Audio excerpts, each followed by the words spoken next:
listener production. From the briefing team, This is The Beefing. Hey, it's Helen Smith here. Welcome to The Beefing. Today's beef is on artificial intelligence versus humans. Let's get into it. Artificial intelligence, or AI, has been one of the fastest growing tech developments taking over the world since, well, the internet. And AI has been predicted to take over human intelligence within a decade. My main mission now is to warn people how dangerous AI could be. I realised that these things will one day get smarter than us, and we've never had to deal with that. And if you want to know what life's like when you're not the apex intelligence, ask a chicken. So there's risks that come from people misusing AI, and then there's risks from AI getting super smart and deciding it doesn't need us. Is that a real risk? Yes, it is, but they're not going to stop it because it's too good for too many things. But what is it? Well, there are three main types of AI: generative AI, machine learning, and deep learning.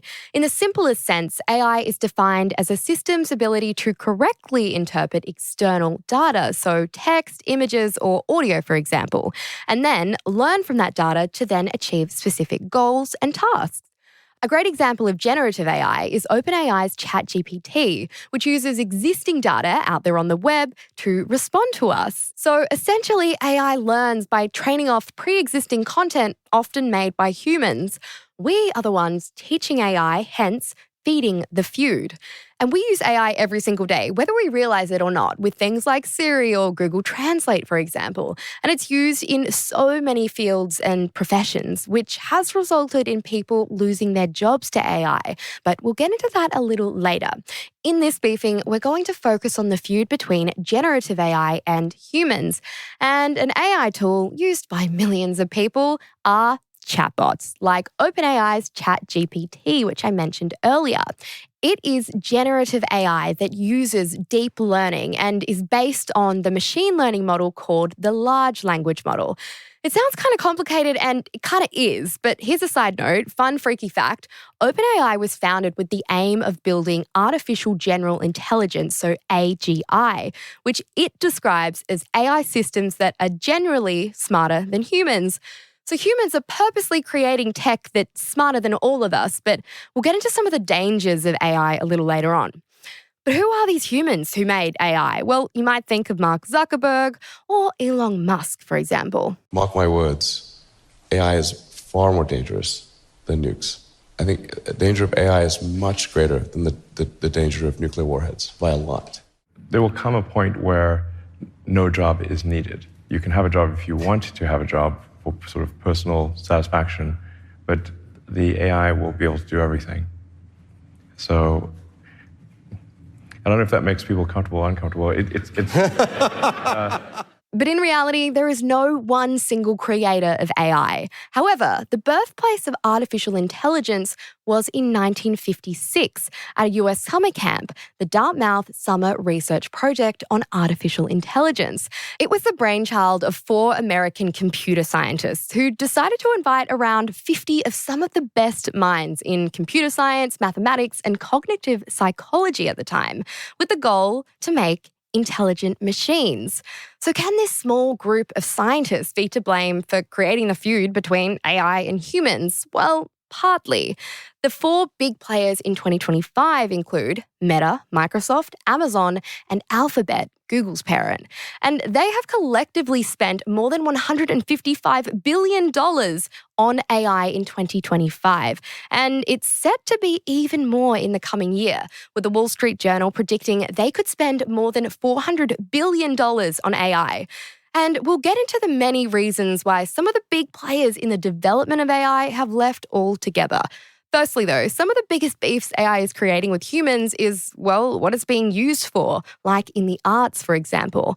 Now, recently in Australia, the Albanese government ruled out giving tech companies free rein to mine creative content to train their artificial intelligence models without consent, after strong backlash from creators and media groups alike, including First Nations rapper Adam Briggs, who said this when asked if he thought AI could replace him. I don't think at the moment, AI understands what a lounge room in Shepparton, Victoria smells like. It's like the innate human quality of the art and the authenticity that, we strive to create, that our audience strives for and expects from us as artists. It's the equivalence of seeing a boomerang in an airport, that's been mass-produced. It lacks authenticity, and that's why you don't pick it up. The things we make are steeped in authenticity. It's steeped in our heart. It's steeped in our knowledge and our experience as blackfellas, as Australian artists, and you can't replicate that. Which poses the question, is artistic creativity uniquely human, or can AI create art that's just as good or one of a kind? And a lot of the time, it's hard to tell what's being made by AI and what's being made by a human. And while some artists, workplaces and professions are embracing AI and incorporating it into their work, others like voiceover artists, for example, have lost their jobs completely to AI. But when it comes to AI taking our jobs, that is already happening, but ultimately humans are still in charge of those decisions, and it often comes down to what's more cost-effective rather than performance-based. Now, AI has also been criticised for being biased and has been found to sometimes reinforce and amplify discrimination and can often stereotype groups and minorities. Yeah. AI can even be racist and sexist. I'm talking about AI performing better on male and light-skinned faces over darker-skinned female faces. Now, this was in a study called the Gender Shades Project that tested AI-based commercial gender classification systems.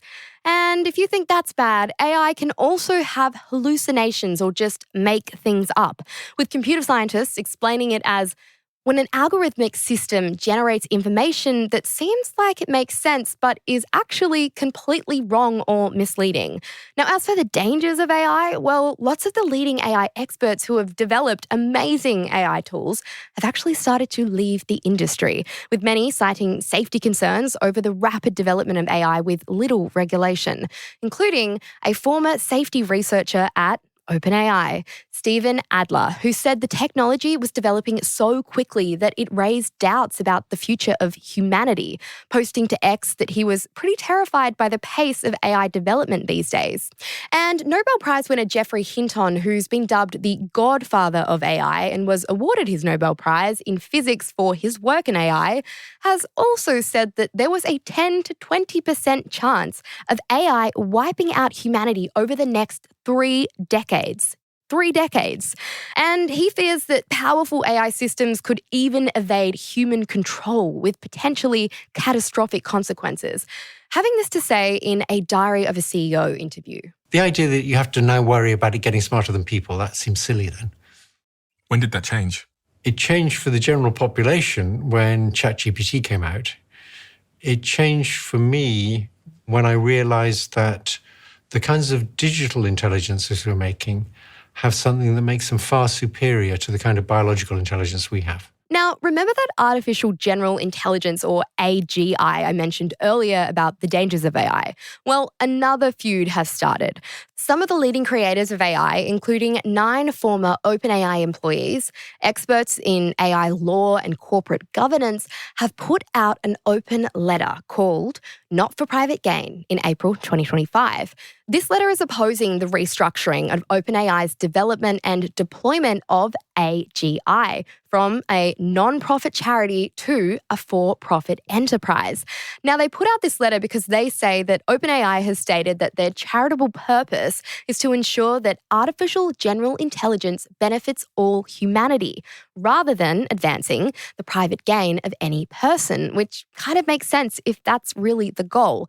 But coming back to the existential threat AI has on humans, well, Meta's chief AI scientist has played down that threat, saying AI could actually save humanity from extinction. And let's hope they're right, because the reality is that there's no going back. Now that the AI beast has been switched on, we can't just turn it off, with experts saying that the only way to calm down this beef is by introducing better regulation and placing more safeguards on big tech giants. Otherwise, this beef might be short-lived. But that's it for today's beef on AI versus humans. If you liked this episode, we'd love it if you could share it with someone else who you think might enjoy it as well. It's a really easy way you can support everything we do here on The Briefing. And you can check us out on Instagram at The Briefing Podcast and on YouTube. I'm Helen Smith. Catch you next time.